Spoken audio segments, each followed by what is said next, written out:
दोस्तों, कैसा लगेगा आपको जब आप सुबह उठे और आप बाहर देखें कि हमारी पृथ्वी बची नहीं है। जी हाँ दोस्तों, आज से कुछ साल बाद ऐसा ही होगा। सदियों के बाद हमारी पृथ्वी का वो हाल होने वाला है जिसके बारे में हमने सोचा भी नहीं है। तो आज हम आपको बताएंगे कि कुछ हजार करोड़ साल बाद हमारा ब्रह्मांड कैसा होगा। दोस्तों, पहले यूनिवर्स में मौजूद सबसे पुराने ऑब्जेक्ट पर स्टडी की जाए और दूसरा तरीका यूनिवर्स के एक्सपेंशन की स्पीड का पता लगाकर। दोस्तों, क्या आपको पता है कि हमारे यूनिवर्स ने अपनी जो पूरी उम्र जी है वो 10 खरब से भी ज़्यादा है। जी हाँ दोस्तों, और उसे अभी अपने प्रेजेंट एज का 100 गुना और ज़्यादा जीना बाकी है। और उतने समय तक केवल और केवल सबसे ज़्यादा जलने वाले स्टार्स यानी रेड डिवार्फ्स ही पाए जा सकते हैं। उस वक्त सिचुएशन इतनी ज़्यादा भयानक होगी कि वहाँ पर इंसान का सर्वाइव करना ही नामुमकिन होगा। हमें खुद को रेड डिवार्फ और ब्लैक होल से मौजूद होते हुए भी बचा कर रखना होगा।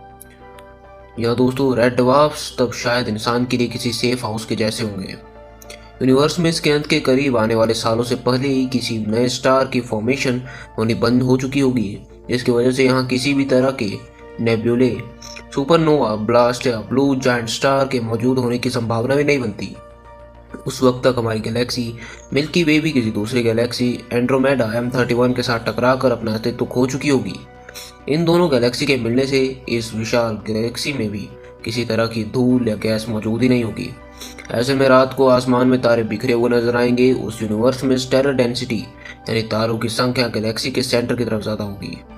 यहाँ दोस्तों, उस समय हमेशा चमकीली नजर आने वाली हमारी मिल्की वे कभी होगी ही नहीं। लेकिन जहाँ पर स्टार मौजूद है तो यहाँ पर ग्रह भी होंगे और ग्रहों में जीवन की संभावना भी होगी। दोस्तों, अपनी कॉस्मिक बिगिनिंग का कोई ज्ञान ना होना। आयरनी ये है कि उस समय आने वाले एस्ट्रोनॉमर्स को हमारी एग्जिस्टेंस तब तक की नजर आएगी जब तक यहाँ के टेलीस्कोप खोजे भी नहीं गए थे, यानी कि 19वीं शताब्दी की। इसके वक्त के आने के बाद साइंटिस्ट और एस्ट्रोनॉमर्स को कभी यूनिवर्स के जन्म और एवोल्यूशन के बारे में पता ही नहीं चल पाएगा। बल्कि ऐसा सिर्फ तभी मुमकिन है जब हम इतने वक्त के आने के बाद अपने फ्यूचर जनरेशन के लिए किसी ग्रैंड गैलेक्टिक आर्चीव में इंफॉर्मेशन स्टोर रख जाएं।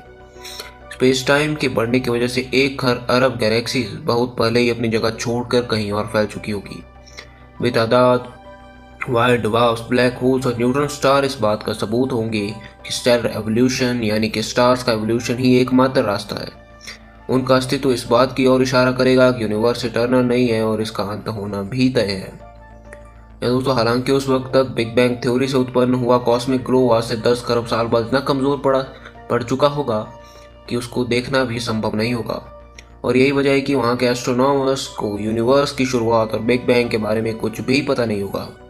उन्हें यही लगेगा कि पुराने वक्त में ग्रेविटेशनल कोलैप्स के कारण नए स्टार्स बनने के कारण उस वक्त में मैटर का पार्टिकल्स बहुत ज़्यादा टाइटली पैक होना रहा होगा।